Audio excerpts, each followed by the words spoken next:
Once every generation, there comes an event that alters how we perceive our world.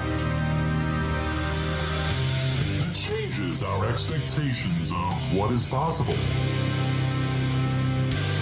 This is not really one of those events. But hey, Toxic Radio has a brand new studio, and that fucking rocks. So join us in celebrating our excellent new home. Toxic Radio. Awesomer than ever before.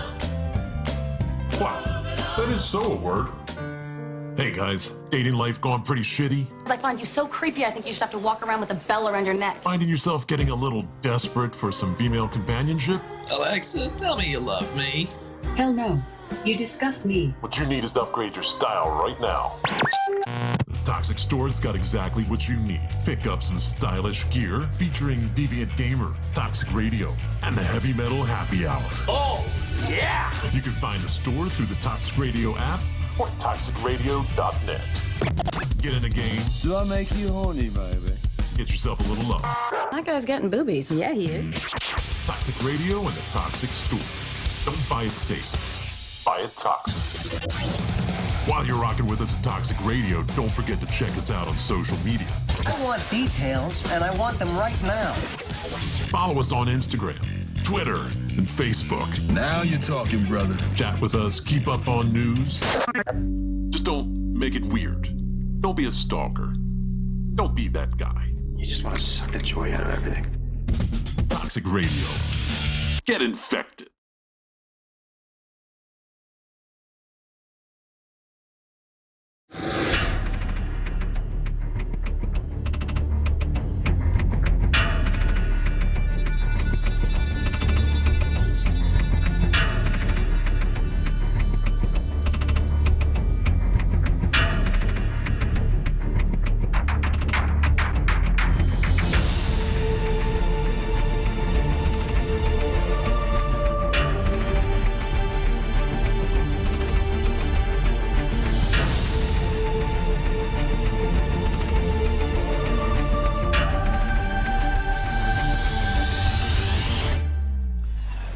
For the 300th time, welcome to Paradelphia Radio. 300. Some people don't live to be that long.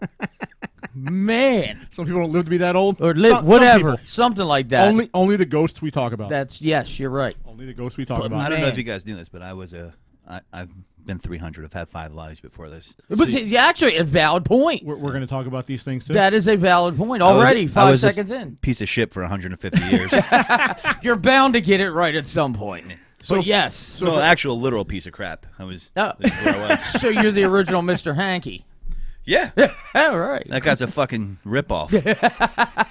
So for everybody watching at home and listening on your podcatcher, we have some voices here that you and visuals here that you're seeing. Yes. Obviously, you know Mr. Dougie Doug. For the not quite 300th time. I think I came into like episode 60-something. I don't know. Something like that. Say 69. 69. 69, yeah. And on the other side of me, from Taking It Deep with Godfrey, this is the Godfrey. All right.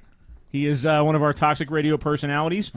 Joining us a little bit later is going to be the Fishman from the Heavy Metal Happy Hour. We're going to have him on to give his 2 cents on the paranormal.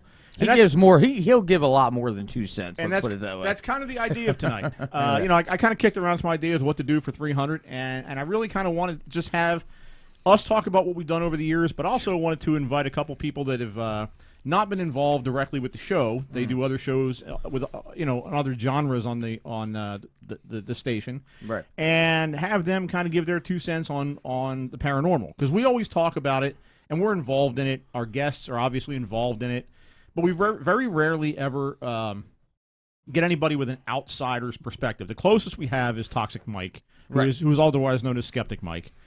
There he is. There he is. So he kind of gives us that outsider perspective on a weekly basis, but he's involved in the show and has been from the start. So he's kind of invested. We've kind of convinced him on a few different topics. The aliens that visit him at night have convinced him. He looks like a prime anal probe candidate. Actually, can I just? I'm not kidding either. Have you heard the story? He's been anal probed? He gets visited. But can I start with one quick memory here? All the skepticism Mike gives, all the whole skeptic. He came along on us on an investigation. Do you remember? It was that pub in. In fact, he was. It was the one time you guys were like, "We're gonna do an investigation at a bar." Yeah. Well, no. Let me tell you something. Let's be shocked by that. I've had plenty of investigations at bars. Harper's Pub. That's at Harper's. Yeah. Was Mike already there and he joined the investigation? No. Listen, I'm telling you something right now. You want to talk about Mr. Skeptic freaked out like I'm not staying up here, and this old abandoned kind of thing, So. Being Mr. Old Skeptic, he didn't want to stay long. I just don't want to be locked in a room with you. It was really creepy, dude. Well, I mean, we've been locked in a room many times. I know, but not in that way. I mean, I'd already had a few drinks. You were looking at me weird. You had a camera. What was I supposed to do? If he was so confident, he should have took off his pants. See, that's a whole new. That's what I'm going to start doing. I mean, you had a weird Xbox Connect thing going on. Hey, I didn't know what you were up to. That's not weird. I got scared. That is a awesome thing right there. Yeah, see, he's done it before. He's used it before. I've used it plenty of times before. You have. If you think the aliens have done experiments, it was like, Doug was like, "We're doing an investigation at Harper's Pub. You should come." Next thing I know, I got a drink. I'm upstairs in a room with him alone. I'm like, "Where's everybody else? We're investigating. Shut up." Yeah. I've sent them. I've sent them all away. Doug Wayne Gacy. Yeah. There you go. Jesus. It's like sent them all away. Come here, Mike. All right. Well, joining us on the phone here, we do have the Fishman himself. Hey now, welcome. No, we have Dave. Oh, we have Dave. We have Fishman. Or is it Dave? No, is it Dave? It's a Fishman. I was fooled by the graphic. I'm wrong. Don't listen to me. We're all over the place here. Are you there, Fish? Hey, what's happening, fellas? There he is. The lead man for the Heavy Metal Happy Hour and the Fishman interviews. What's up, brother?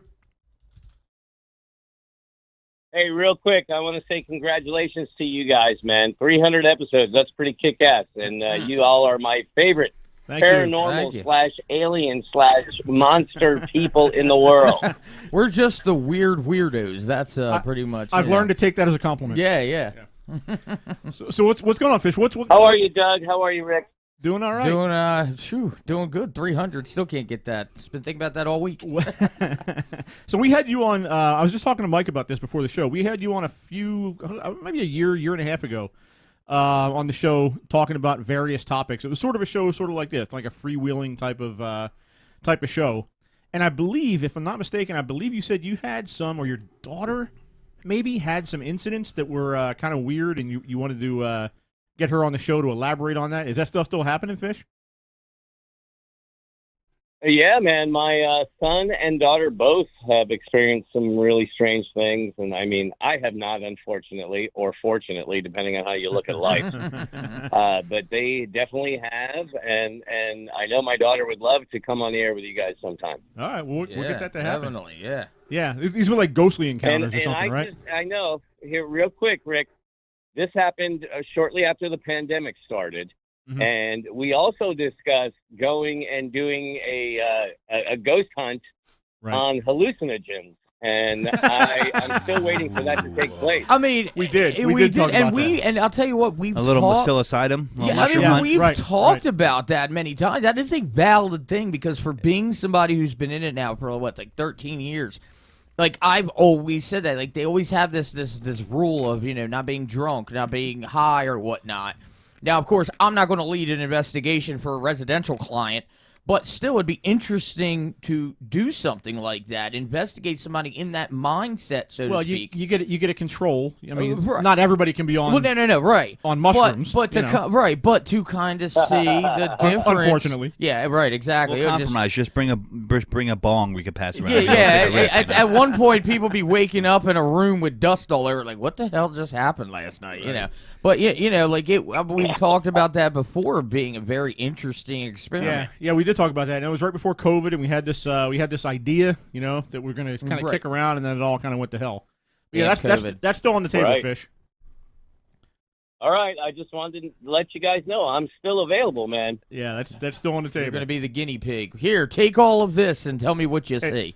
And as you can tell, we're twisting his arm. Yeah, with Fish and his paranormal experiences, there's going to have to be whiskey there. Just to give you the heads up, whiskey needs to be a part of it.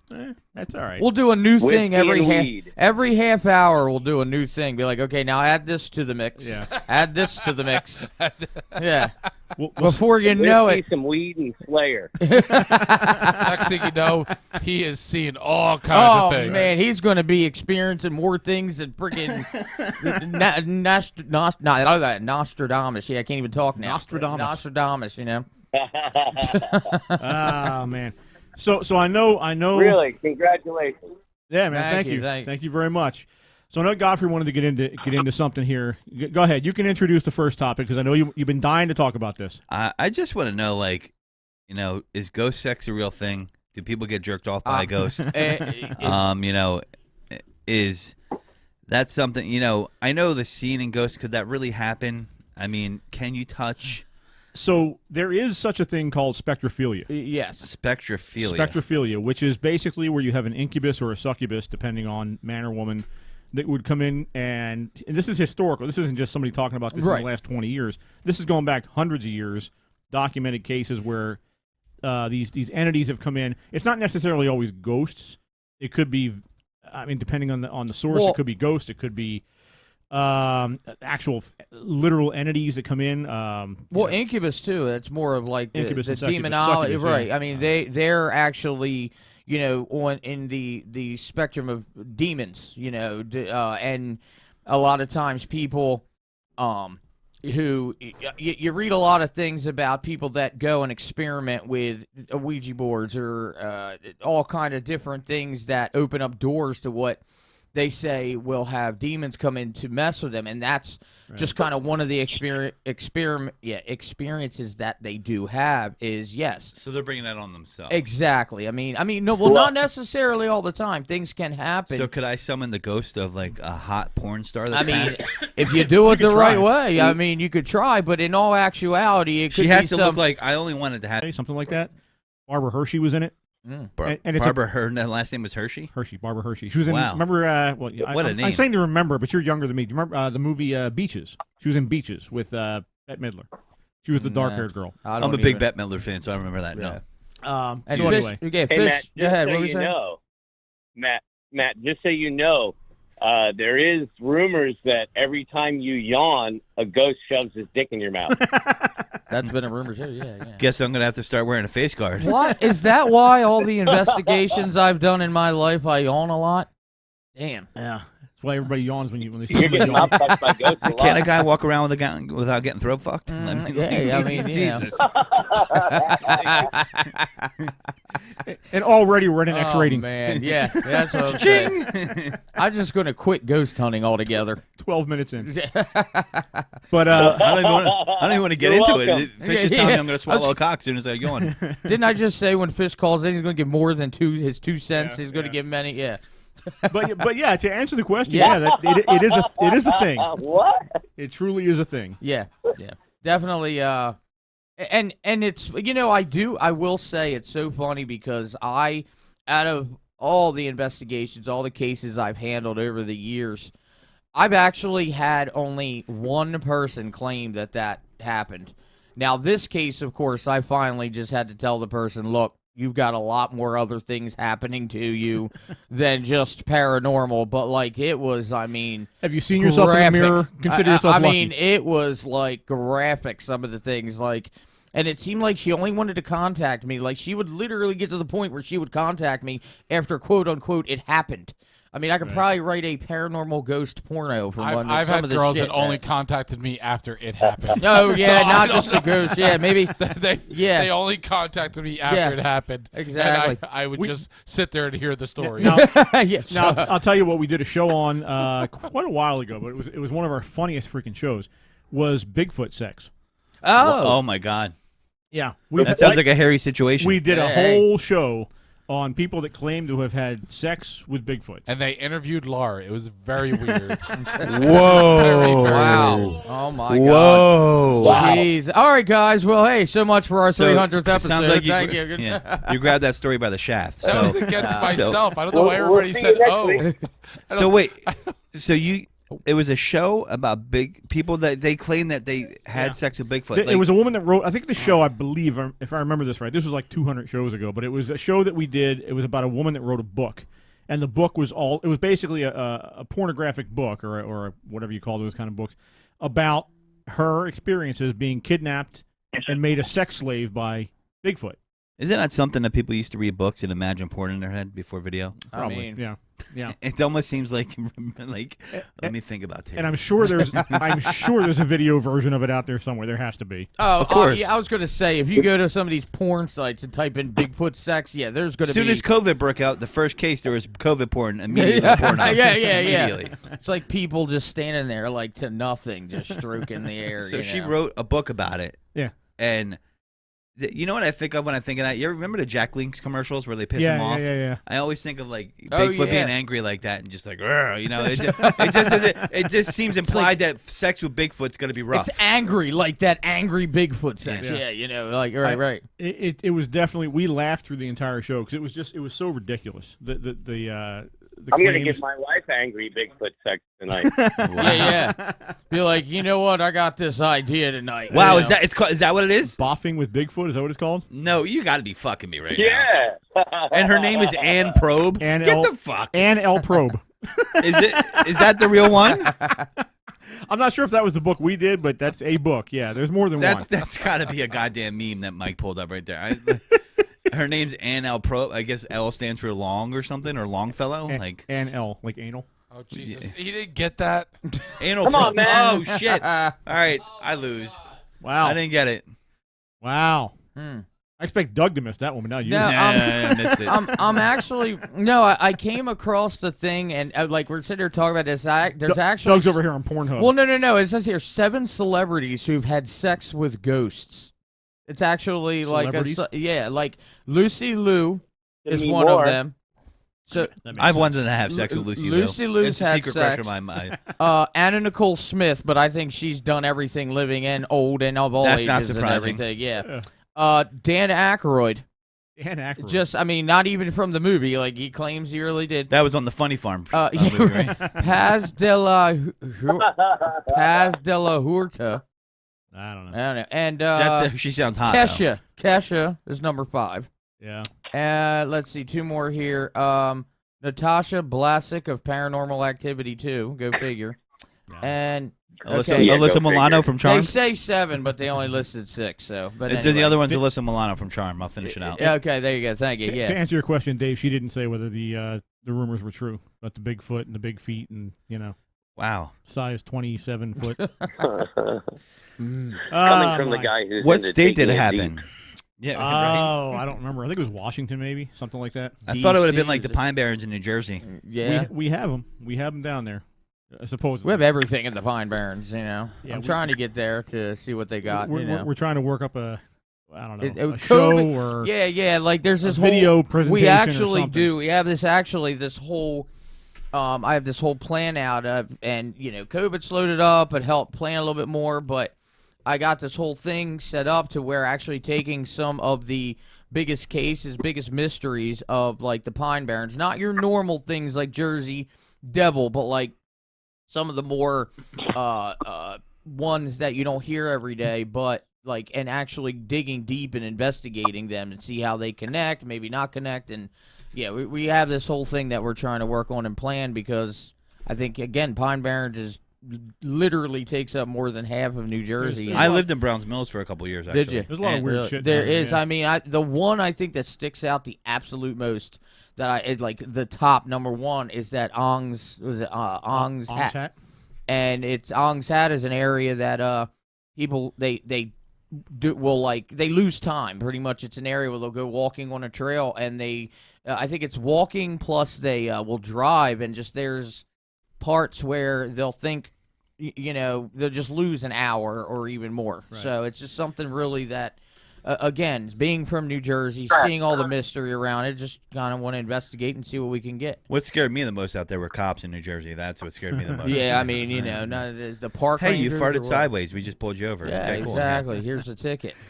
Yeah, but that's a good point. That's one of the topics we've discussed many times. Is this idea? And there's books out there by this guy called Dave Politis. Right. He's written Missing 411 books. Right. About every part of the U.S. Country, parts of Canada. I think he's done one about international places where basically people just flat out disappear. Right. And I don't mean like they go camping and they don't call home. I mean like they're camping with people. They're walking 20 feet in front of them on a trail. They go around a bend and then they're gone. And they're just gone. Right. And there's a couple on a couple shows on Amazon Prime about this where there'll be like hunters that just disappear and they're out there with their friends and they're 20, 30 yards away.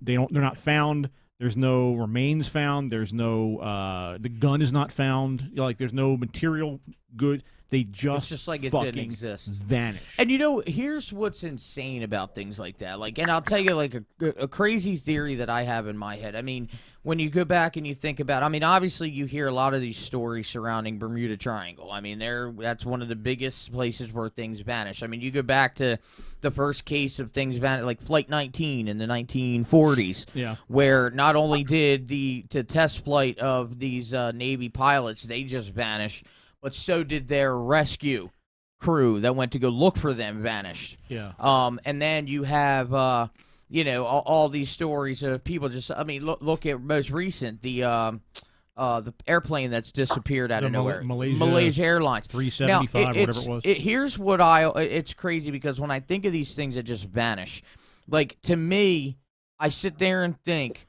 Like, at some point in the future, are these things going to just appear like nothing happened?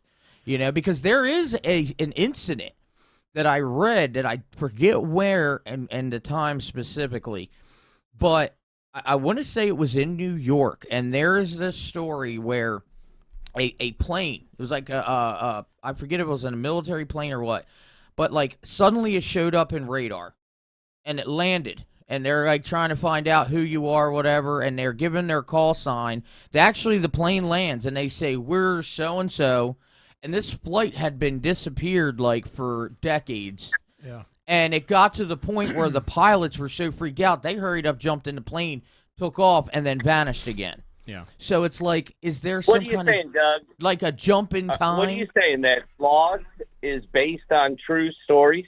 What's that? Lost? Yeah, it could be. I mean, it could. Are you saying Lost is based on facts? I mean, who knows? I'm not saying that that's, the absolute truth that I think that's what's happening, but who's to say that sometime in the future? I think shows like that are based on those stories, yeah. Right, those theories. But, wow. Where things just vanish like that. I mean, whether it's 100 years, 10 years, 100 years. You have people that also are out of time and place, too. You have these stories where people are walking. The famous one about these two ladies in, like, 1901. They were walking through the gardens in, I think it was Paris, France. Okay, yeah. Whatever the castle, and I don't know the specific names, but it was a castle where Marie Antoinette was holed up. She was the... I think she was imprisoned there or something like that when she was around in the 1700s. And they were walking through the gardens, and all of a sudden they started seeing people dressed in weird period clothes, and they figured, oh, what is this, like a costume party? What the hell's going on? Right. And they realized that it wasn't a costume party, that this was everybody was there. The trees, everything looked different. The growth, the forest around them looked different. Right. And people were walking around, and they heard conversations where they were talking about Marie Antoinette in real time, like as if she as if it was real, there, right? Like she was in the building, right? So and then they turned a corner and they were back to looking like it did before. Right. It's like they fell into some kind of. Do you step out of time? Right. Well, and is this what's happening to these people? Are they stepping out of time? So here's the question, and this made me think. I've started watching a show called Loki, and the beginning starts off with him violating the time continuum, and they have this police that kind of do it. So it made me think. What if these people just were never supposed to be there and they're not disappearing? They're getting corrected. I mean, that's definitely. You ever see the movie The Adjustment Bureau? Yeah. Yep. I mean, they could because if they just disappeared, and that's only there because I always think this is so stupid, but I always think about Back to the Future with the pitcher disappearing, and the brothers and sisters. Exactly, right. And it's something altered, something. So it's altered, and now it's being brought back into realignment. Yeah. Well, and there's another again going back. Another incident we're talking about, like something with the Bermuda Triangle, was there's another story of a guy who actually survived. It was him and I believe his father and brother or something, and they were doing a flight in a small personal plane that they've done all the time from Bermuda to Miami, and they talk about once they got into the air, not like a couple minutes, all of a sudden they were like had no choice. They flew into some clouds. Right. Then he describes after like 30 minutes, like these clouds were surrounded by black, like it was just all this stuff. And then finally, after he finally seen the clearing, his instruments were all messing up. By the time he came into clearing and got in contact with like ground control, it was Miami, and he was thinking to himself, "This is impossible," because the flight was supposed to be like an hour and a half. It had only been like 40 minutes, and they're already coming into Miami. Yeah. Like the fuel that he burnt was nowhere near as much. So. Well, what did he come through some kind of? I told you that story from a few weeks ago that I had, the missing time story. That's right. Yeah, when I drove on Route 422. Right. And I missed. A lot of people do lose time on 422 though. I missed like 7 to 10 minutes. I went from right near the Philly outlets to right near 76 in literally seconds. Right. And I can't explain that. Right. We did a whole show on that when I talked about it. What kind of car do you have? Not that fast. I was going to say, and there's no way of getting some kind of tailwind or nothing, Yeah. But again, I sit there and I think about this stuff. Like, in 1,000 years from now, it's like Malaysia Airlines just going to suddenly pop out of nowhere, being like, "Oh, we're getting ready to land or approach," and it's like y'all have been missing. Because I think there's actually a show on something on Netflix. It's Manifest or something. Where Karen again, watches that. Yeah. It's a regular flight. They hit turbulence, and then they're like, "Y'all have been pronounced dead for the last like 10 years or something." Right. So who knows? I So mean, if you're stuck in time, do you still have to go to the bathroom? Well, to you, it's instant. I don't know. Right. Then you got to check the underwear. But like, see, listen, to you, it's we know. instantaneous. To everybody else, I mean, I think that would be the end of mankind. If they ever fully develop time travel, we'll be completely fucked. Yeah. But see, would it be? But see, because they say like trying to bend time. Obviously, you get a piece of paper, one point and the other, and then you bend it. That's the whole how they're trying to say, travel. But here's the thing: it's been proven that this is science has come through and said there are other dimensions. Right. They don't know where or how, but there is proof of other dimensions. Mm-hmm. And the way I always look at it, and I know I'm dating myself here because we're in the age of digital streaming, but back in the day, I used to use things called records. And you put them onto a record player. Is that a big CD? Yeah. Yeah. And what so old. And what you had to do is take a needle. Right. And you put that needle down somewhere on that record, and depending on what track you were on, did you have to wind it up? You did not. No, Damn, I wasn't that old. That's going way back. If you wound it up with Skinamax. If you put that needle down on track number 4, you played song number 4, but songs 1 through 3 and 5 through 10, let's say, were still on that record. Right.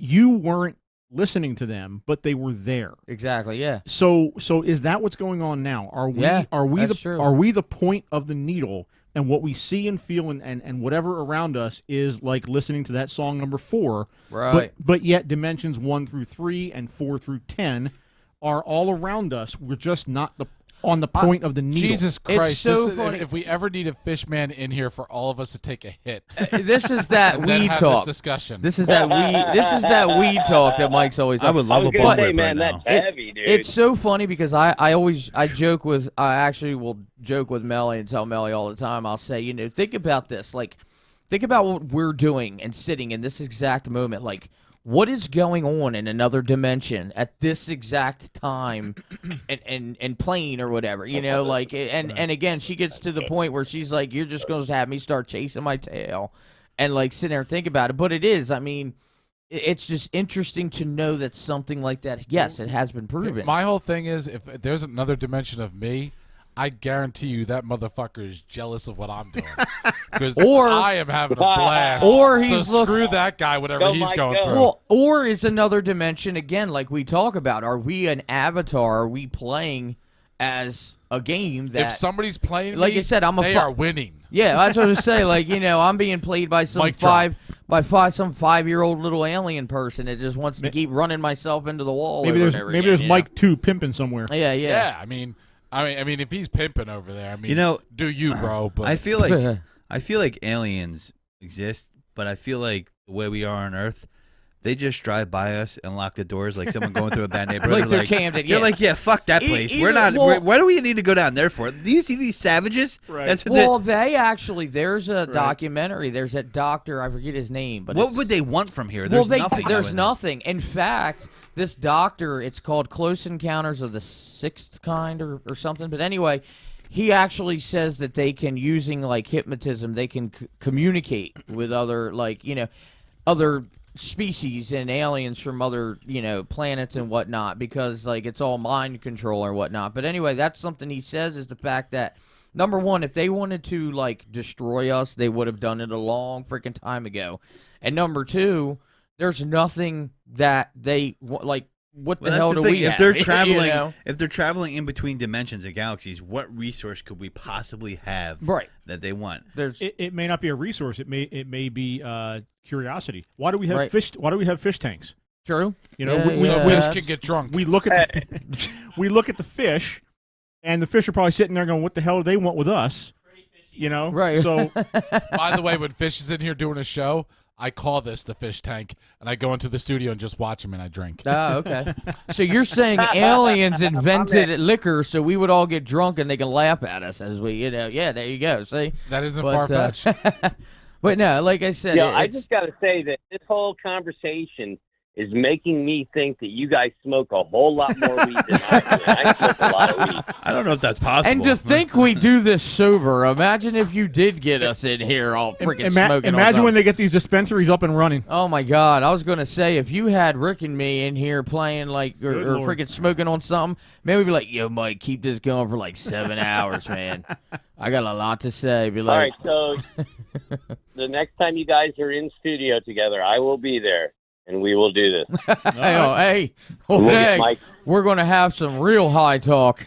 Hey, we're down with anything. I'll be like, what was our topic? Fuck it, who cares? Anyway. We'll be like, the flux capacitor is what makes time travel possible. We're going to build a flux capacitor while we're in here. How pissed would everybody be is like, if they found out that really time travel was possible if you had a shitty DeLorean? Like, oh my God! That was sitting there the whole time. I know, right. Yeah, it'd be great if they found out it was if you had a shitty like Toyota Corolla, or like and then shitty. I believe it or not, I always thought that. Like, I know it sounds weird, but like one day if I'm like in my freaking expedition cruising down 295 and I hit 90 and it starts flashing, I'd be like, damn, I didn't know this shit could do this. No, you know it just means your tires blew out. Yeah, that's all. Right. I'm sitting there thinking, I'm going to get out with no tires blown and everything, and I'm going to be like, what year is it, man? People looking at me, I'm an Ancora before you know it. Yeah. We've done shows on all this kind of stuff. Some of the shows we've done have been goofy shows. We did the blood drinker. Remember that? We did it's from My Strange. She was on My Strange Addiction. My Strange Addiction. Oh, she was on that show? Oh yeah. Oh my God, those shows I can't stop, I can't help but watch those shows. She used to recruit her friends and literally like tap them like a keg and drink their blood. Yeah, like she had. Yeah. Well, them shows are. There was a woman on there one time. Did she pay them? No, they were her friends. No, they were just like. Didn't she say that like her main thing was she would get blood from like it was animal blood, but she had that craving for human blood, and she had her friends like you said. Her friends come over. But I've seen that show. There was like one woman on there who loved the remains, like her her boyfriend or husband or something was cremated, and she ate like his ashes. Like would stick her hand in his ashes and like lick them. This was on My Strange Addiction. Oh, I thought you meant on our show. Oh no! I'm just. Was I drunk for that episode? Yeah, that shit. It made me think. That might be wrong, but like if that was my sister, I would have to bitch slap her. I mean, it was. Did you just what? You ate grandma. Oh, and you know what? Real quick, one more thing. Going back to that, eating ass to a whole new level, huh? Yeah. That's the thing. What part are you touching in that? No. But going back one more time about the whole alien thing, one theory Rick has always had that I found interesting too is, what if aliens are nothing more than us from the future, right, who are just coming back to visit us, like on some kind of we got time Field trip. travel technology, You know. 5,000 years ago, or in the future, or whatever. We just became. And we're coming back to check if that's it out. the case, I'm pretty fucking depressed because there's some fucking shit that we should have figured out. I for was fucking gonna say, aliens that well, we not don't. only that, we all become like looking alike, bald, freaking aliens. That's what we, we've kind of become at that point. It's interesting. I think of that because I think a lot of historical events, they say there's been alien sightings around different historical events. Right. And my thought is, well, I teach. It's what I do. And I'm thinking, well, Jesus, what would be the best way to teach kids is to say, here, let's step on the time machine and we're not going to talk about the Battle of Antietam. We're not going to talk about the Revolutionary War. We're going to go see it. Exactly. And we're going to go in this ship and hover over, and we're going to literally watch this happen. Right. So if you can have that technology 1,000, 2,000 years from now, why wouldn't you use it? Yeah, I mean that's that's when people were getting to the orthodox choice of, hey, can you stop World War II from happening? Well, the butterfly effect, yeah. Right, exactly, yeah. But then, that's the thing. What would happen with all of that? Again, talking about. But like Rick said, I'm sorry, but like Rick said, it'd be more fun to watch it. Right. Well, yeah, exactly. But see, then again, like you said, where, you said what you were saying about if that, are people really disappearing or is it being corrected in time? If you were to totally eliminate and stop World War II altogether. You know the story about Hitler, right? How he was somebody saved him in World War I from getting shot. Oh yeah. Somebody literally saved his life, and then he was an artist, right? And he was discouraged from doing the art. But if he would have been encouraged, maybe he would have taken up art. He would have taken up something else. Did. I mean, he was a good artist. Yeah, I heard he's a professional mustache rider. Yeah, been a hell of a mustache. Imagine being the woman that says, "I rode his mustache." You know what I mean?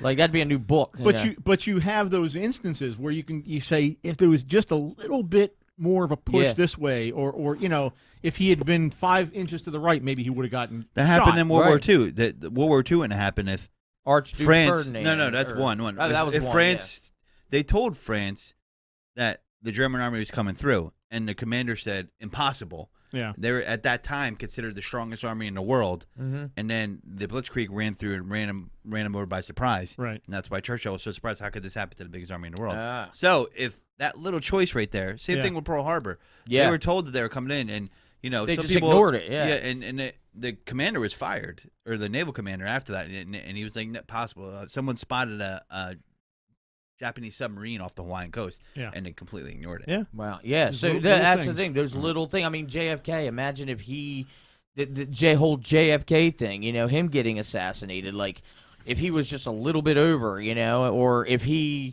I don't know. If there was just one little inch more and he didn't die or something. Know what I was thinking? They were going to take him out because he didn't want to go to Vietnam. Well, I mean, yeah, that would have ended up happening. You know what I always think of in these situations? You ever see the movie Any Given Sunday?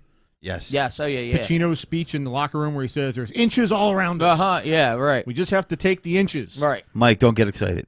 So basically, what he's saying is what we're talking about. There's these little inches, these little things that are very close to you can achieve or you can not achieve, and it's this close. Yeah, and it could change history as we know it. I mean, yeah. So that's what he's talking about in the movie, and that's what we're talking about here. Is these little things that could have changed history. Right. Right. I mean, that's the thing. Little small details, that. The Pearl Harbor point you had just made, that's a big one because that's one that I, am very familiar with. Yeah, they literally knew they were coming in and just kind of flat out ignored it. The naval commander didn't do his job. He was fired immediately after that. I mean, and that, some people, conspiracy theorists say that they wanted that war to happen. I don't know if they say that about all that stuff. Look at what they say about 9/11 and shit like that. I mean, there's so many theories out there. Like, who knows? I mean, it could. They're literally with conspiracy theories. I feel like in some cases there's could be a little bit of truth in all the theories out there. People won't. Well, how about this? I'll give you this one. All right. So recently, the government all of a sudden acknowledged the existence of UFOs. Right. Now, I'm skeptical of that because I feel, and goes back. This is pure opinion, as I said earlier on my show. Lowest form of, human knowledge is opinion. But but my thing is that when the government says, "Oh yeah, this is what it is," and they acknowledge it, I think twice. Like, is it something that they're setting us up for? Right. You know, now they're all of a sudden acknowledging it. Yeah, but, you know what I mean? at the same, I'm sorry to interject, but they're talking about UFOs. We got to remember, they're not saying alien aircraft. They're not saying aircrafts from another planet. But you have pilots saying, "What the fuck is that?" Right, they're saying UFOs that they have no idea. So I 100% agree that there are Army officials, Navy officials out there that see stuff that they have no clue what it is. Yeah, but there was a guy sounding the alarm for like 2 years, and they finally let him do it. In fact, Mike, you make a valid point, because with that, they're not calling those things UFOs. They're calling them UAPs. But that's their term for it. That's their term for it. Because they're saying, again, not alien-driven. But UFOs aren't alien-driven in their terminology. But when you see a pilot saying, "What the fuck is that?" and they're in F-16 fighter jets that can create sonic booms. Right. Like that's pretty fucking fast. But is that our arrogance as Americans? Right. Our arrogance that other developed countries don't have technology and haven't surpassed us. It shouldn't be, because the Chinese are very far along in quantum physics. The Americans, to the point where we literally look out our window and go, "What the fuck is that?" Right, because we think, oh well, if we are not developing something that badass that no one else is, it's nothing, The big thing about that is the admission by the U.S. that these things are there. Right. Because I think that was the problem for decades, was the U.S. didn't want to ever admit that anybody was superior to us in any way. Right. And admitting that these things were out there and they didn't know what they were was basically admitting that we are unsafe and we can't keep our people safe because we have no idea what we're dealing with. But that's the thing, too. Like, they say that, but, like, regardless, like, if this is truly another, sense of living beings from another planet that's obviously a lot more advanced than us, like, what the hell do they think they're going to defend? Well, you know who's the fastest or the world leader in quantum physics right now, right? It's China. Yeah. And they've been in quantum physics. I thought you were going to say Shelton. No. Sheldon. He's a great character on Big Bang Theory. By the way, Fish just sent me a picture of the sky over top of his house. I think he's trying to say that there might be a UFO over top of the trees. I see some light coming over there. Are they listening to us? Maybe? We planned that, Fish. Hey, yeah. Fish, be careful. They're tuning in. Fish, I see the actual haze coming over the trees, and that might be when they're coming. Tell you the truth, okay, this is real talk right now. I'm going to stop trying to be goofy, toxic Mike. When I see pictures of that and I start talking like I just started talking, I get goosebumps and I start freaking out that this shit's gonna come real. Well, I just had to put that out there. Again, so Fish, thank you. You just kind of put me into a bad trip. I appreciate that. Yeah, nice. No, like I said, there's this God, what is that doctor's name? I'm looking it up real quick. That what I'm talking about, the one who can. I don't know what you're talking about. Hold on, it's the doctor that he'll have these events, and he did 2 documentaries on it, and they call it. Like, where he'll have people hypnotized, and they can actually summon these UFOs to come. Shut up. What? Didn't I just tell you that I'm having like a panic attack over this? What are you doing? Are you summoning them right now? Are they coming down? But no, they actually run and hide. They've got these where these people will get in these groups, and they will do this hypnotizing thing, and they actually have these pictures and everything where they will call through hypnotism these other beings, and all of a sudden they look in the sky and these UFOs will appear, and they'll ask them to go up, and it'll go up and come down. And I think Mike needs to get in one of these groups. I'm not leaving the studio tonight. I'm going outside and looking at the sky. It could be. I'm not looking at the sky. That I literally have these type of thoughts when I'm driving, when I'm just walking outside. I have these type of thoughts of the aliens coming down. You know why? Why? You know why? Why? Because of your damn dreams. Gross. Yes. Have you heard the story? Doctor, have you heard this? Stephen Greer. That's it. Sorry. So years ago, we were doing a show way back, and we were talking about UFOs, and Mike says something about, we were talking about dreams. Somebody having a dream, weird dream, UFO dream, and Mike's like, yeah, everybody has those dreams. Everybody does. You guys are all messing with Never had one. Never had one. We kind of looked at him like, what the hell are you talking about? And he says, He says, yeah, what do you mean? Everybody has those dreams. You know, when the aliens come down and you run outside and the lights take you up and they chase you around and we're looking at each other like, what the fuck are you talking about? Makes sense. So apparently he has these dreams. How often, Mike? Every 3 weeks? 2 weeks? I would have to say at least twice a month. I still to this day have them. Yeah, that is literally. Rick, I want you to consider these facts about Mike. 1, I think he may be E.T. actually in a human body. 2, the reason why I'm saying this is he eats bugs like an alien. So it could be that he could be he's an actual alien. What he's trying to do is he's dreaming about going home. E.T. phone home. Hey, I mean, that's what it is.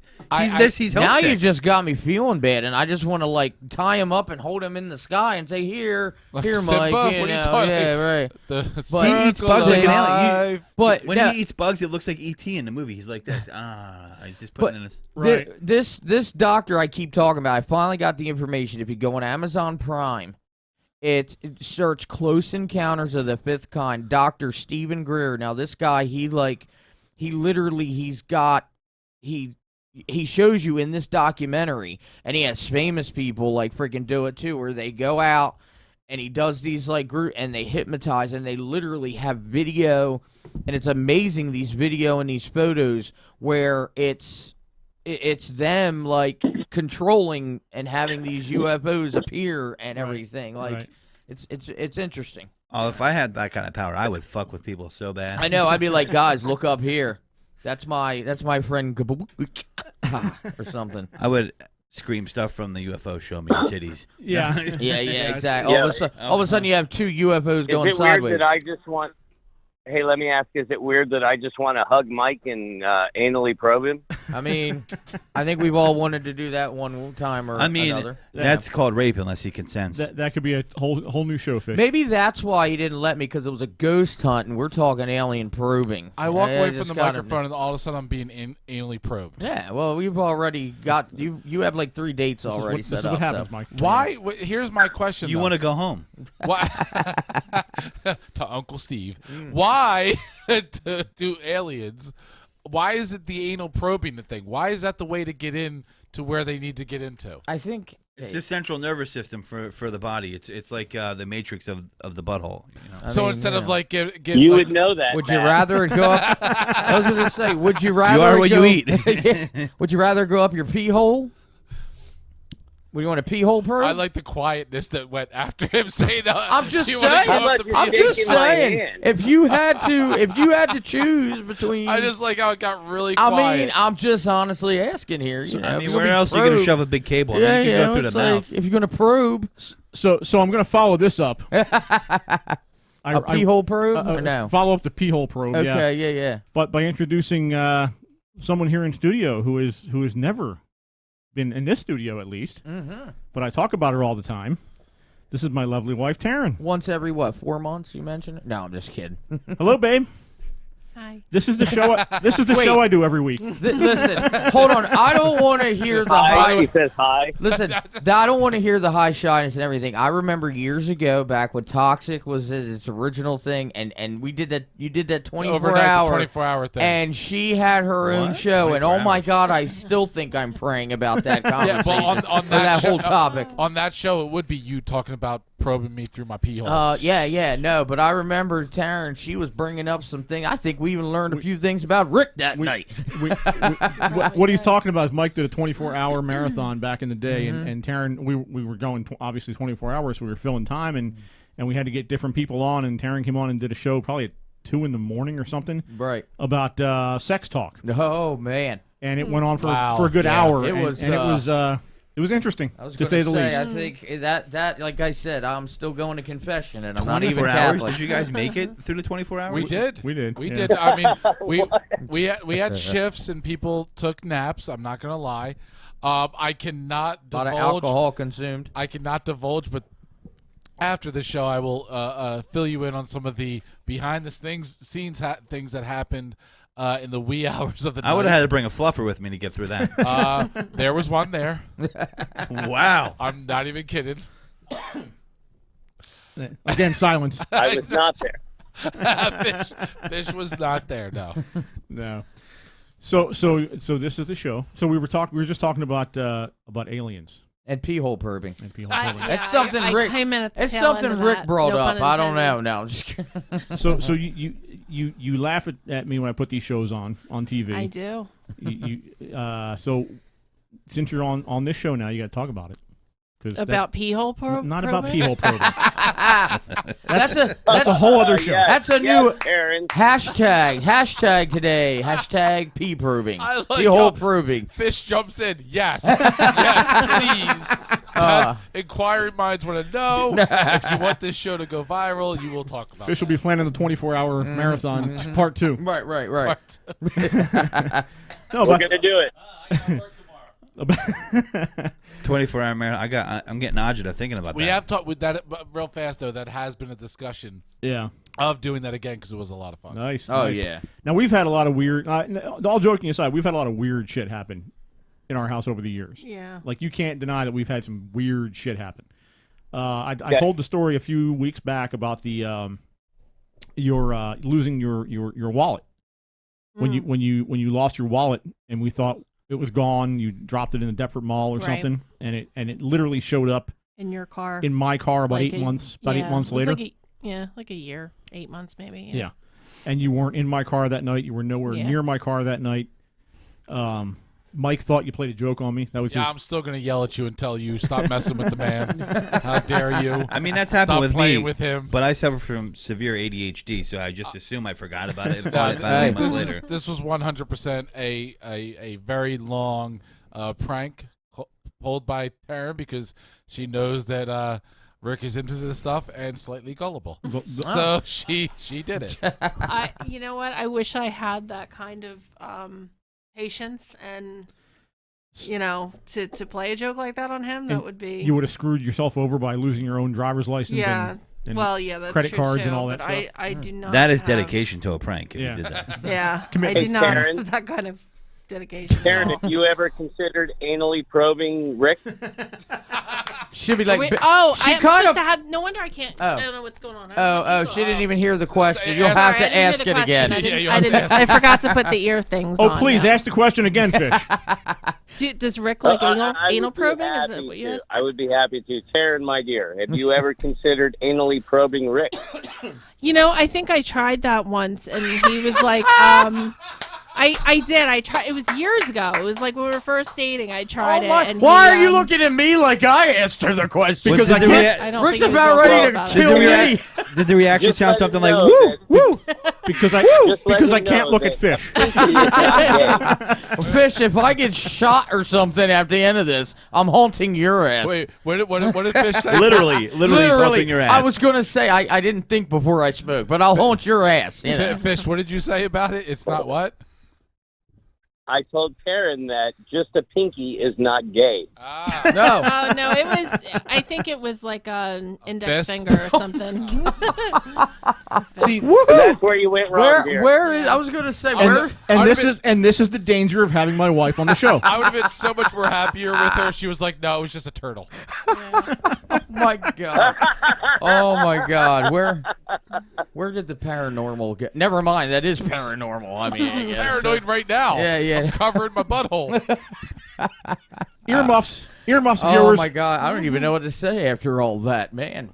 Like I said, that shut down the discussion. You learn a lot about Rick. I mean, that's like. Oh yeah, it's been a fun night. It happens. Yeah, it's been a fun night. Sadly, he didn't enjoy it as much as I had hoped, but Hoped. Well, now Rick has something to look forward to. 3 for 300. Someone said anal probing is Mike's favorite there on the comments. I believe them. Oh. Yeah. Maybe that's why they keep doing it, Mike.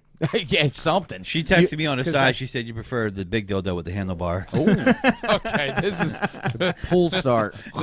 This is what happens when Rick goes. We're just gonna wing it. We're gonna wing it. Yeah. 300th episode. Anything goes and go. I was gonna say it's the last episode of Paradelphia. Also, after all this, it's like a stream of consciousness. Yeah, right. I should know better than to do it this way, but Oh man! But so over the years we've talked about a lot of different things, and one of the things that I find and have found the most interesting is how you can. Well, when I started the show, I always assumed that reality was reality.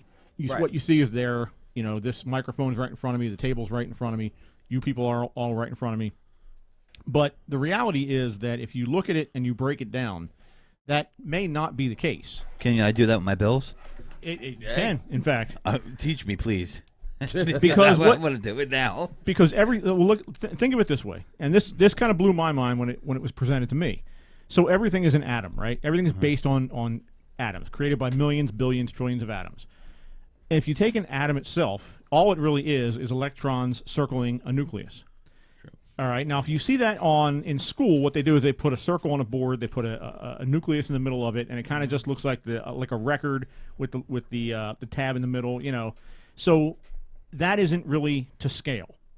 To scale would be, let's say the atom is the size of a football stadium, and the electrons around the outside wall of the stadium. The nucleus would be a lawn chair sitting on the 50-yard line. So basically, you have all that space between that lawn chair and the outside rim of the stadium that is nothing. So let's say 99.9% of that atom is nothing. Well, if that's true of one atom, it's also true of billions or billions of atoms. So if your hat, if your shirt, if this table, if that light is all made of 99.9% nothing, then what the hell am I looking at? Am I seeing that 0.00001%? So what's really there? And if you look at it that way, then what is reality? I'm going to use that next time we're talking about my penis. I'm suddenly What is reality? What'd you say, Fish? I am suddenly sober. Hey, here's the whole thing. So with the atom thing, and I've been in the studio when Rick has gone down this avenue, and we joked about pot radio before, pot talk. That really goes deep into the pot talk. But like the atom thing and how we really are just kind of floating atoms in our bodies, and everything about us is atoms. But everything about human beings is made up. Every single facet of our lives is a made-up construct that we just made up.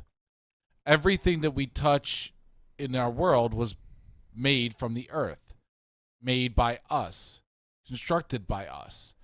Everything that we do, our language, our thoughts, our perceptions, our opinions, it's all made up. Money is made up. The system of going to work and working for a living is a made up concept. It's everything. It's everything. I agree. It's everything that we have just kind of along the way made up. None of it really means anything. None of it really matters. It's when you look at it that way, and when you look at it that we are all just sacks of meat walking around, atoms that at a molecular level can be seen through and has space between us. It's mind-boggling. It's almost as mind-boggling as looking at the universe and looking at galaxies and looking at how we can see the end of of our galaxy and the end of the universe, but it's only because we see it with telescopes, and it goes on for infinite. It really puts everything in perspective and gets you into that mindset that if none of it really matters, and if all of it's made up,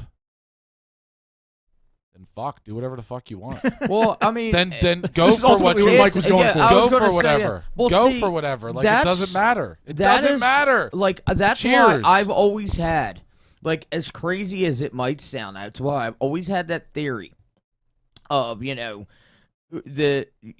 talking about like atoms and cells and everything. Like, what is a cell made up of? You have, the basic knowledge of is you have in the middle you got a nucleus, and it's surrounded by protons and neutrons, and it's orbiting or it's circulating the nucleus. Well, what is our solar system? It is a sun, and it's this big ball of energy, and it is surrounded, and it's got planets, and it's got, these planets are made up of other energy and stuff surrounding and orbiting the sun. which again is the same exact thing that acts as a cell. So again, when you I've always thought like, well, is that a possibility? Is that like something that could be potential of what the universe is? Is it, these solar systems all made up of a galaxy? Like, are we is Earth part of either a proton or a neutron circulating a nucleus like inside of a cell? Are we a flea on a dog's back? That's what I'm saying. Yeah, or anything like that. But you could have been the host of Beekman's World. I mean, but I've always had that theory of that's kind of what a cell is made up of, and that's the same thing as our solar system. So, could that potentially be almost like related, except we're just this little tiny thing, part of a cell. So as above, so below. The saying. I mean, really go for some edibles. Does anybody got any weed Cheez-Its? Weed Cheez-Its? Mike, you won't do an edible unless it's in the shape of a beetle. Let's be real here. I was going to say. I would love to see you do now, an that's edible, one though. of them moments where with Mike, what just said, and with me explaining that we'd be like, yo, you mean I'm on a flea on a tick or a dog?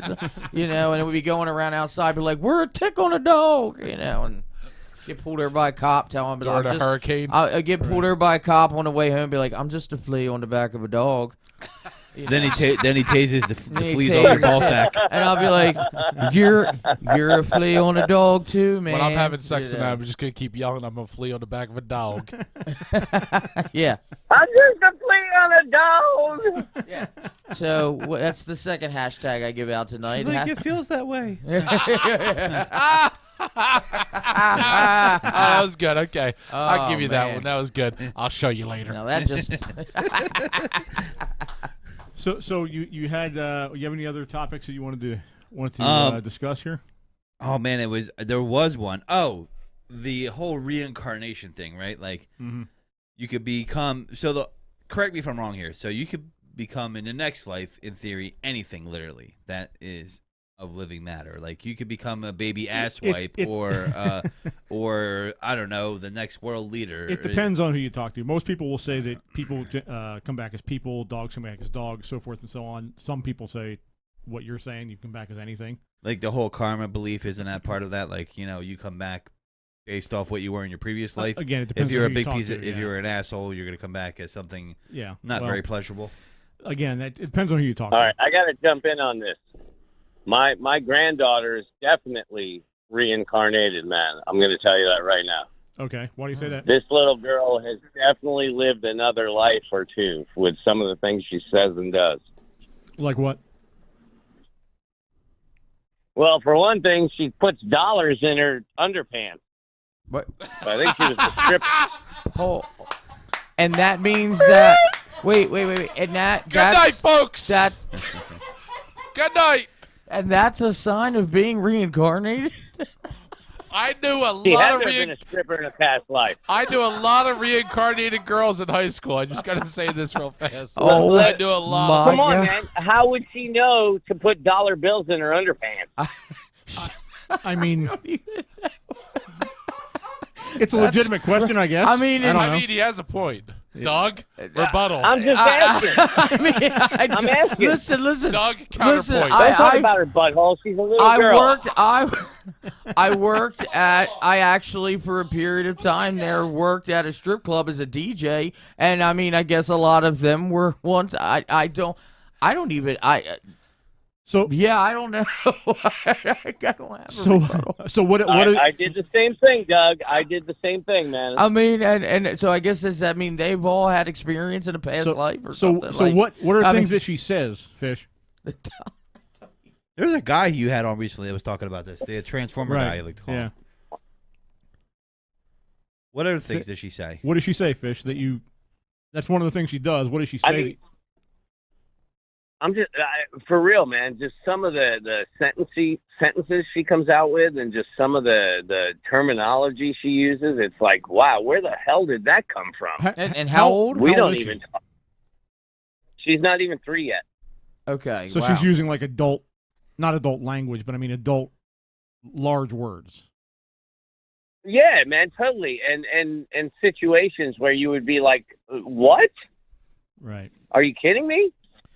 Well, I mean, I swear to God, we've discussed it. We all think she's she's definitely reincarnated, man. Right, and that's the thing. There's actually, I mean, there are a lot of things. Like if you look up, a lot of different they're fascinating stories where you have kids who aren't even 5 years old yet, who just have this knowledge of specific things that, how in the hell would you even know about? Like I was actually years ago, I think it was like I can't remember if it was a documentary, if it was just some kind of like short on YouTube, but like there was a story about this boy, and he wasn't, but I forget how old he was, but he wasn't 10, and he could literally like draw out the plans and different specific details about the Titanic.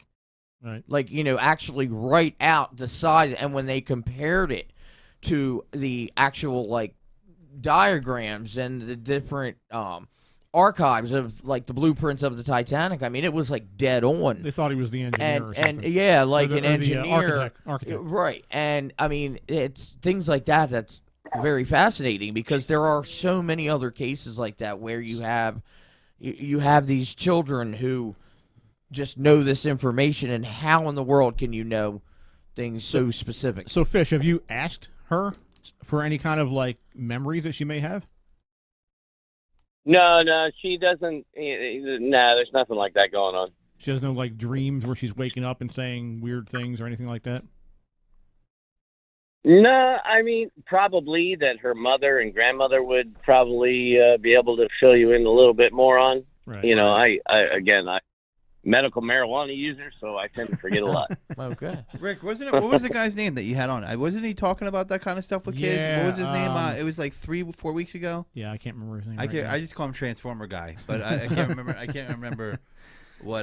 But he wrote a book on kids and reincarnation. Right, that's what it was. Yeah, I forget. Yeah, your next show, I'm going to make my wife and daughter call in. Yeah.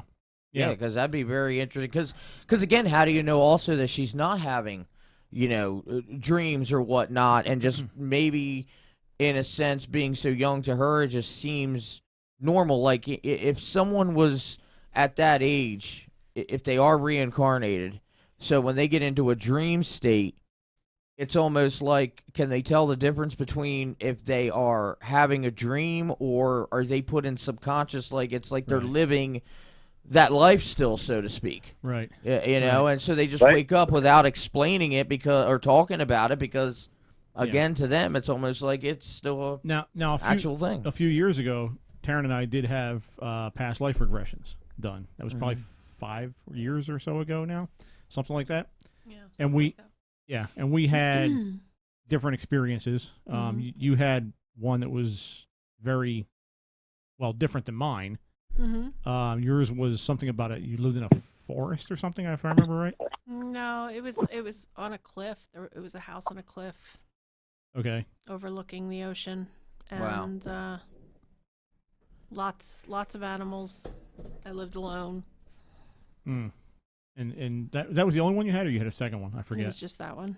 It was that one, right? Mm-hmm. Was there somebody that had been there before that died or something? Yeah, I think it was my grandmother, and I took care of her when she was sick, and then she died, and I was all alone. Huh. So there was that. It's kind of a depressing. Right. The depressing life. I was going to say, exactly. It wasn't a very happy life. Then the ones that I had, I remember both of them involved a female, which I kind of think may have also been Taryn. That's right, I remember. Yeah, because the one I remember was from I don't know when it was from, but I was it seemed like Greece, like somewhere in the Mediterranean, and I was out kind of.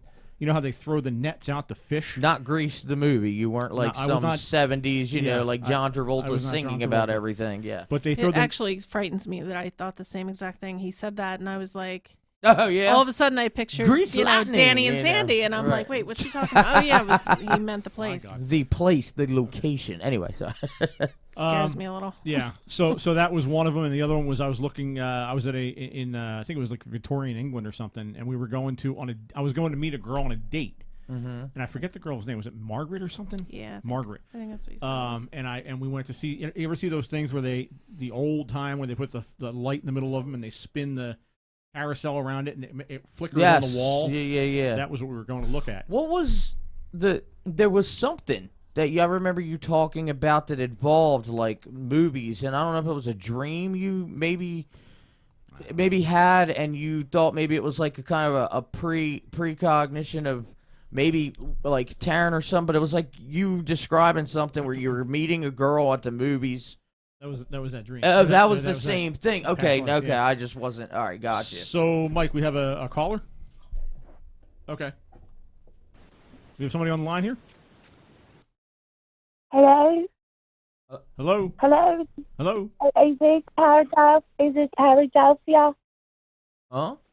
I'm sorry? Who's Is this? Is this Paradelphia? It is, yes. Hello, I've been listening for a long time to you, Rick, and I'm calling all the way from California. Oh. And yes, I'm calling because I wanted to comment on that I was reincarnated. Yeah? You were reincarnated from what? I was a cat in my past life, but also I was Marilyn Monroe. A cat and Marilyn Monroe at the same time? Not at the same time, but right after. But I want to tell you about my time as Marilyn Monroe. Marilyn Monroe was finding pussycats as well. Anna Nicole Smith was Marilyn Monroe reincarnated. No? What a shitty reincarnation. John F. Kennedy Jr., and I remember it in detail. Why are you speaking in an English accent if you're from California? California, I'm from UK. London. You're from where? I'm originally from London. Oh. I was waiting for say originally from Japan or something like One that. of those London, California transplants that Yeah, used to be Marilyn Monroe and a cat. Yeah, exactly. If I had a dime for everyone that called the show. I came out here to be an actress. It's not going so well. No, not going well at all. So what would happen if I said London Bridge is falling down? You wouldn't take too kindly to that. I would tell you to go screw yourself, sir. That just flat out means the Queen passed. Like I hear that's a big thing. Like We don't talk about the Queen like that. No. All I said. I would expect you to tell him to piss off. All I said was a bridge spell. That's all. That's Doug. Yeah, If you've listened to the show long enough, really you know. Jenna B. This is really Jenna B. I just wanted to call and tell y'all I'm making my comeback to Paradelphia next Thursday. Woo! You almost had us there, Jen. At first, I thought it was like a Japanese woman or something. One like of the that. listeners called you out. One of the listeners. I wasn't sure which accent I wanted to go with, and then I committed with English. I think it was like 10 accents. You did all together. of them. It's like, Actually, I didn't even think at first that it was like an accent. I thought that she was. I thought that she was just challenged in some way.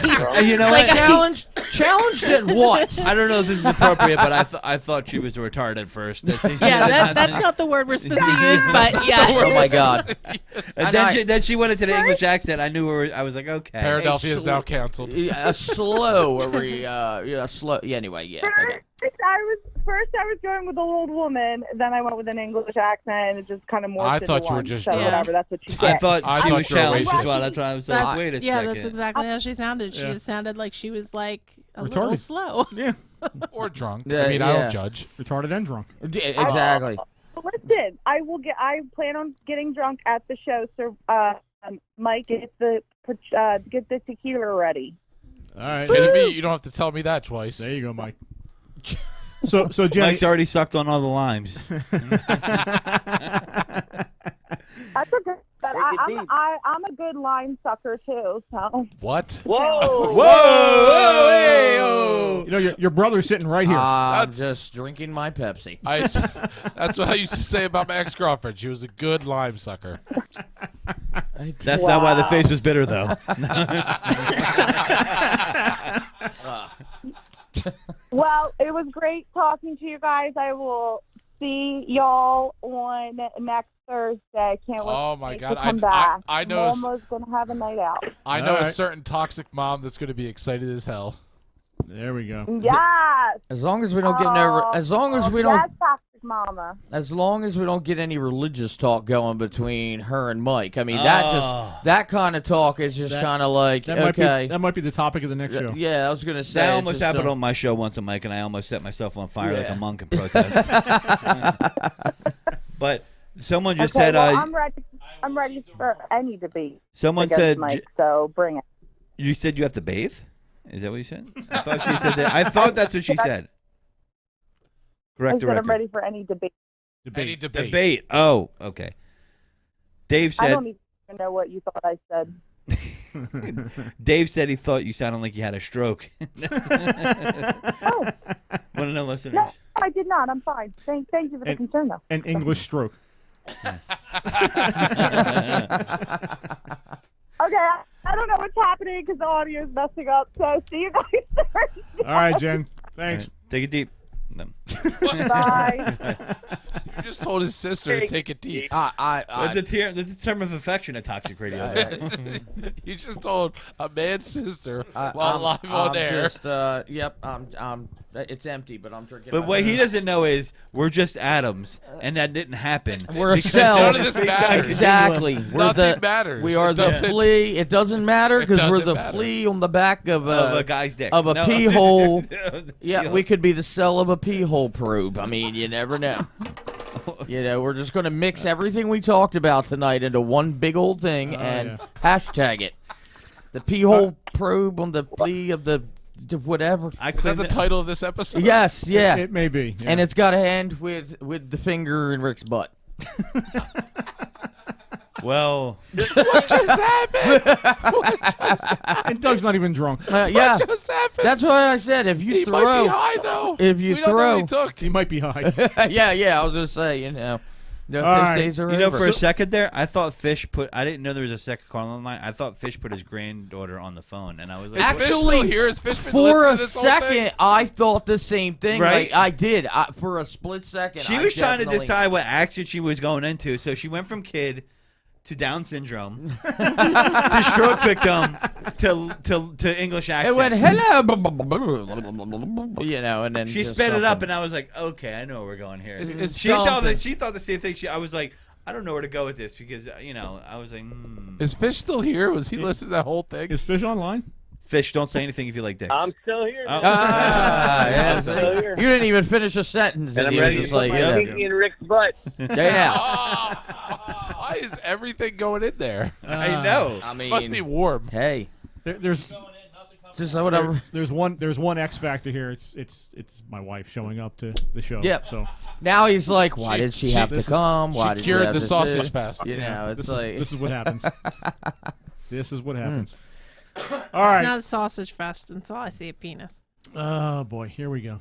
Don't say that to Mike. Just saying. As Mike pops up Yeah, in the control You room. have no Yeah. idea. I've already For all seen we yours, know, Mike. for all we know, I just like to for- take a poll. Who hasn't seen Mike's cock? Raise your hand. One guy That's a in shame. the whole. That is a shame. There's one person in the whole studio that haven't seen Mike Johnson. And he happens to be the He's guy very sitting. proud of it. Right, he's the guy sitting right next He to him. happens to be the guy sitting next to him in a different room. Just say, by the time we say good night, who knows what he, you know. Jamie's not safe right now. Don't worry, Jamie. You're going to be deflowered. He's like, I'm paying attention to these levels. Yeah, no. Pick a safe word, man. Pick a I safe word. must say I have not seen Mike, but Mike has seen mine. Oh boy. For all we know, Fish could be I sitting don't in even know the how to nude feel about right that. now. Yeah. Yeah. I'm not sure if I even believe that because, Mike hands out like pictures of his penis, like autograph pictures, like at a con. Oh, that's right. I may have seen a picture.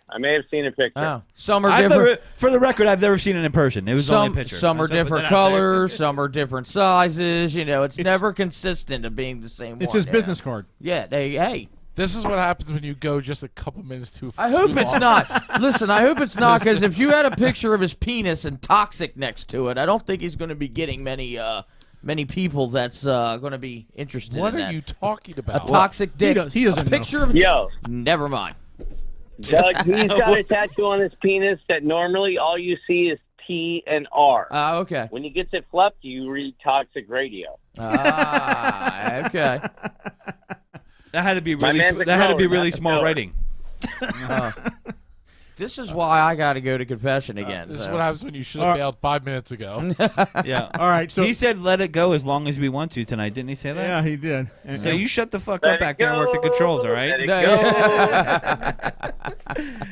and I think we've pretty much run our course now because this is way off base. No, something, Yeah. But so let's start reeling it in here, and we'll wrap up the evening. Well, I do want to take the second to say, Rick, seriously, for somebody who's been through as much as you've been through, for someone who doesn't deserve to go through the shit you've been through, to make it 300 freaking episodes, man, I always say it, the fact that you started in your bedroom, I was episode 3, you allowed me to come on and be a part of the show, I gotta say that you keeping it going this long with everything, I couldn't be happier to be a part of it, man, so...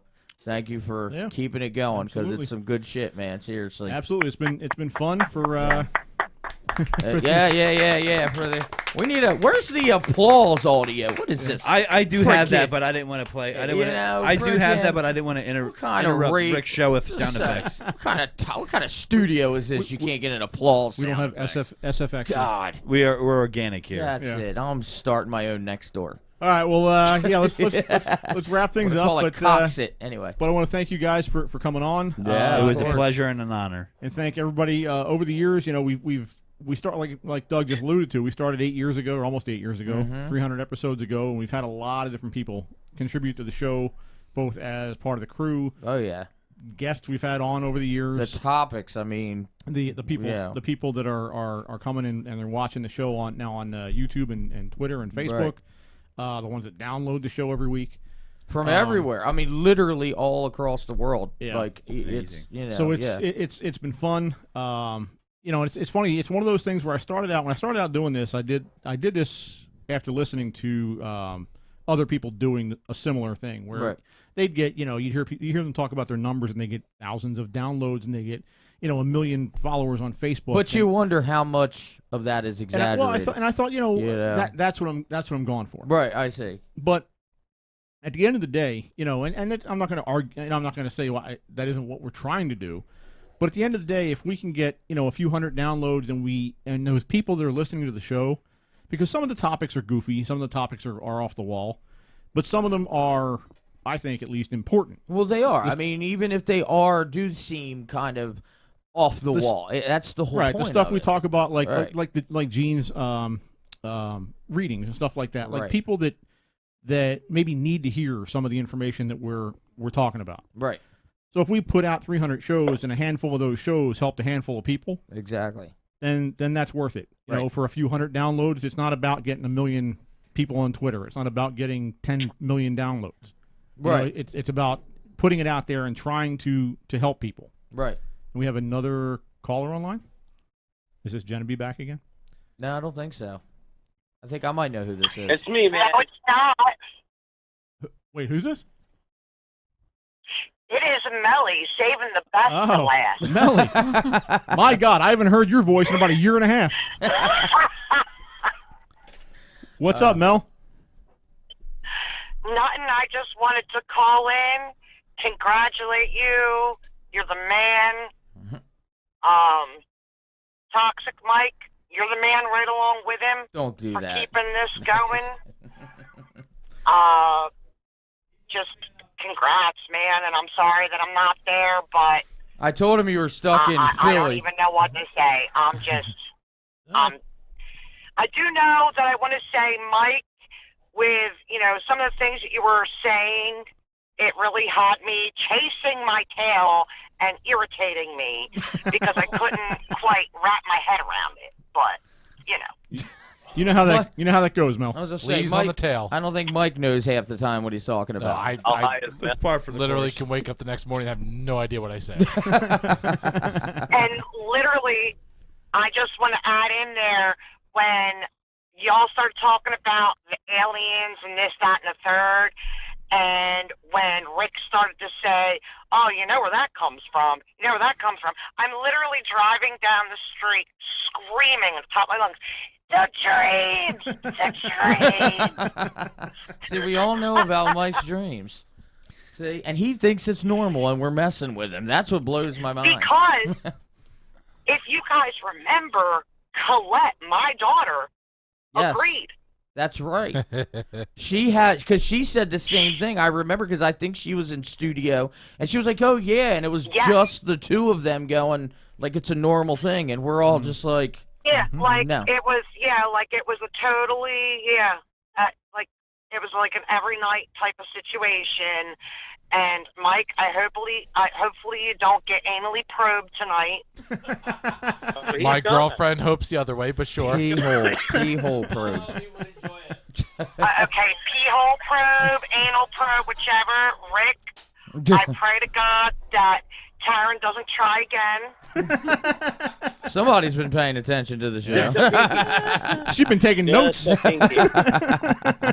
I've been listening the whole entire time via my cell phone because I'm out trying to do what I can do to make it all go. But Rick, again, you know, you have my heart.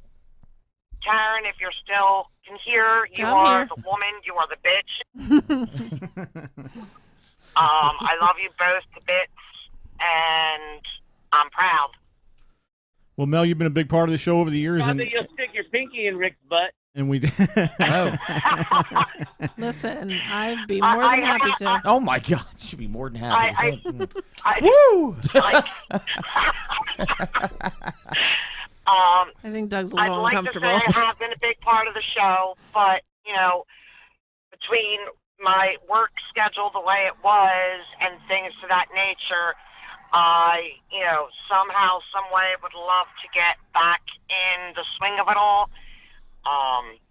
And I do miss it. I do have to say, Mel actually has done a huge accomplishment. She is now an employee with the Delaware River and Bay Authority.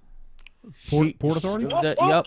Yeah. She is not an she did it without having to know anybody. She now works for the Port Authority. Yeah. Nice. So like she starts Monday. So talk about a big jump with everything. She's, so we just give them your name and we go to cross the bridge now, Mel?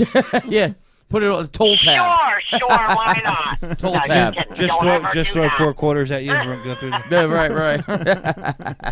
Well, congratulations. So, Mike, I'll be there every day.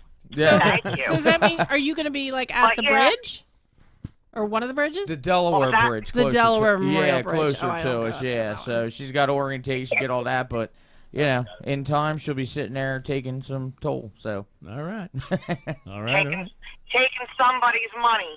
There you go. Take their money. That's what you got to do. Yeah. All right, Mel. Exactly. But anyway, let me wrap it up. I know you guys were about to wrap things up. But, yeah, again, I love you guys to pieces. You guys all kicked the biggest ass ever. And great show tonight. All right, Mel. I appreciate you calling in, and you know you're welcome back anytime. Come on back in the studio, and we'll get you hooked up to a mic, and we'll get you back in the swing of things. Damn right. All right. Wait. All right. Take care, Mel. Thank you. Bye, Mel. All right. Bye, guys. Bye. All right. Rick, I want to say a few things. Can I say a few things? You can, Mike. Can I say a few you things? You own the place, so sure. I know. I could just shut off everybody's microphone. And, yeah, but what? Anyway. But stop pressing the button. Anyway, what the hell? Anyway. So me and Rick were just talking about this last week or 2 weeks ago, whatever it was, about how pretty much we started at the same time. Toxic Network, that it was called at the time, and I only created the network part because I wanted to make my show at the time, called BTG, seem bigger than it was as part of a network. And I knew that all the cool shows at the time were part of networks, and that's what I did. And Rick had seen somewhere, somehow, I don't know, social media, however Rick saw that I was doing this, and hit me up out of nowhere and said, hey, you know, would you be able to produce? It was 2 shows at the time, I believe. It was yours and Dave's. Yeah, me and Dave. Oh, that's right. Yeah, it was yours and Dave's. Dave Nelson. Yeah. Yeah, and you know, out of nowhere, I was sure. Let's see how this goes. So literally, you have been not only the earliest and show that I've ever produced, but we've been doing this since day one, pretty much. I've seen you through your ups and downs. You've seen me through my ups and downs. You've helped me out a ton, even when I was trying to bail out of this many times. I've tried to bail, and you were just like, let me see what I can do to make sure Mike doesn't bail out on this. Right, yeah. And I use your show as the flagship show to tell new shows that are joining, this is where you want to be. You want to do a podcast, you want to be where Paradelphia is. You want to do it because you love it. You want to do it because you're passionate about what you're talking about. You want to do it because no matter what's going on, you want nothing more than to do that show and to have fun doing it. And I believe that that's exactly what you do week in and week out. No matter the ups and downs that you've gone through, you have made sure that this was consistent through all these fucking years. And I use the language because some of them are fucking years and some of them are great years. Either way, they're years. Either way, they're years. Yep. Yeah. I'm so proud of all the accomplishments you've achieved with your show, from being on national television to having national celebrities on it. Hell, you had Kreskin on your Kreskin. How do you say his name? Kreskin. Yeah, yep. Kreskin on your. Sorry, I said it wrong. Kreskin on your show, which to me was friggin' huge. Oh yeah. I was like, holy shit. Because he was on Howard Stern. Hey now. But I continue to use your show as a flagship reason for people to join into this wonderful world of podcasting. I am impressed, motivated, and inspired by the fact that you have continued over these years and continue to make a difference in the field that you have chosen to do a podcast about. The fellow individuals in the field respect you, love being on the show, and love your opinion. And no matter how popular the show gets or unpopular the show gets, which right now we see the numbers, it's popular. But no matter what, nobody can take that away from you. Nobody can take the experiences you've had. Nobody can take away the lives you've touched, the lives you've changed with it. No matter what, Paradelphia has made an impact on the podcasting world, on individuals, on people's lives, and on people's futures. And it's amazing. And congratulations on 300, and hopefully you do 300 more. I appreciate that, Mike. Yeah. And again, Toxic's been there, like you say, from day one. And I appreciate everything you guys have done. From the early iteration of just you sitting there behind the switchboard throwing the switches. Now you have this whole studio. That's the thing. I mean, literally, this has grown exponentially. Yeah, I mean, by this I mean Toxic. Again, when I talk about with me coming in, I was your I think third interview, just being this guy who had a ghost hunting team to being regular guest. And then again meeting Mike, doing a lot with the network. How I remember an entire weekend taking all the stuff up and spending weathering through an entire what was that, Atlantic City or something? Weathering through a Halloween event. We've done Halloween events all over the place. And again, I mean, me, just me personally, the fact, like I said, thankful for. I went to college for radio. And you gave me the opportunity, regardless if this is my career or not, I wouldn't pass up anymore. Paradelphia is Rick's world. He lets us be a part of it. Exactly. And we couldn't be happier that you allowed us to be a part of it. Yeah. We're the nut jobs that you found that can relate. Yeah, right. All right, guys. Well, I want to thank you all for coming on tonight. Doug, Godfrey, thank you for showing up. Fishman, if you're still there, thank you for calling in and being a part of the show.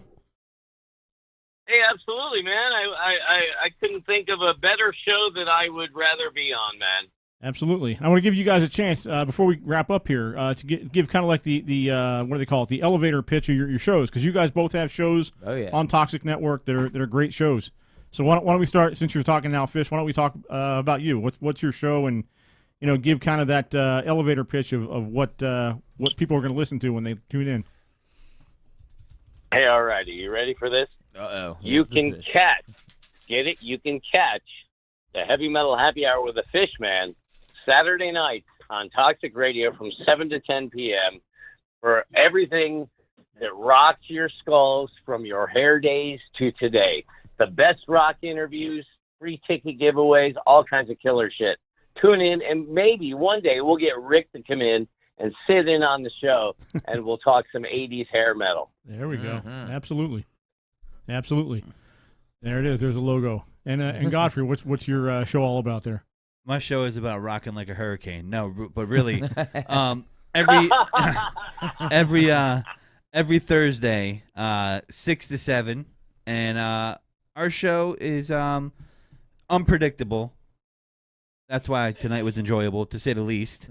But we try to, we just talk. We just have fun. We could get serious. We can get, Mike can eat bugs one moment, and then we could be talking about politics the next moment, and that's just pretty much where our show goes. In its essence, we take it deep on everything. Absolutely. Nice. And give it deep. Hey now. And before we wrap up here, I want to put one more thank you out there to my beautiful wife Taryn, who has been, she's been with me through all of this, and she's not always a part of the show, but she allows me the time to do this stuff, and this is it's a hobby I enjoy. It's something that's very important to me, and she's been absolutely a trooper with me doing this kind of stuff, and I appreciate your support. I appreciate you listening to the shows you've listened to, because there have been a few. Yeah, like 2. There have been a few. You had a string of 2 or 3 there. She had a string of 2 or 3 a few months ago. I can no longer say I've never heard it. Or never but seriously, I love you, babe, and I couldn't have done this without your support. So let's put it this way: you couldn't have done this period if she didn't let you, right? That's pretty. This is true. I wasn't going to go there. I was going to say it'd be like it's either the show or me tonight. All right, so hey, real quick. Yeah. Real quick, in all seriousness, congratulations to you guys. You've accomplished amazing things, and I'm proud of you guys, and I'm proud to say that you're my toxic brothers. Right. And just remember, Taryn, just the pinky. Unless Fish, you're feeling frisky. Fish, I'd actually like to come on your show, too. I'd love to talk, 80s hair metal with you. Oh. There we go. Oh, man. Taryn, my dear, you are more than welcome. You know what? I just pictured Fish just popping up like, all right, let's do this. It's the Heavy Metal Happy Hour. It's a party. It's a party. All right, and last but not least, I want to thank the listeners out there again. Without you guys, without you downloading the show and listening to the show, we wouldn't be talking to anybody. So, right. So this is as much your show as it is ours. From all over the world. Here we are in Clementon, New Jersey, and you got people everywhere. You guys are tuning in. It's awesome. So thank you guys for downloading it every week and for listening, watching, contributing, and hopefully we'll have 300 more. Of course. All right, so we're going to wrap things up. So for the crew in here, right. For the crew in the studio and the crew outside the studio, and everybody who called in to contribute, Jenna B and her English bulldog or whatever that was that she called in. It was a multi-personality kind of thing. It was a bulldog that had a stroke. Melly over in Philly, and everybody else. I want to thank y'all, and we are Paradelphia, and for the 300th time, we are out of here. Good night.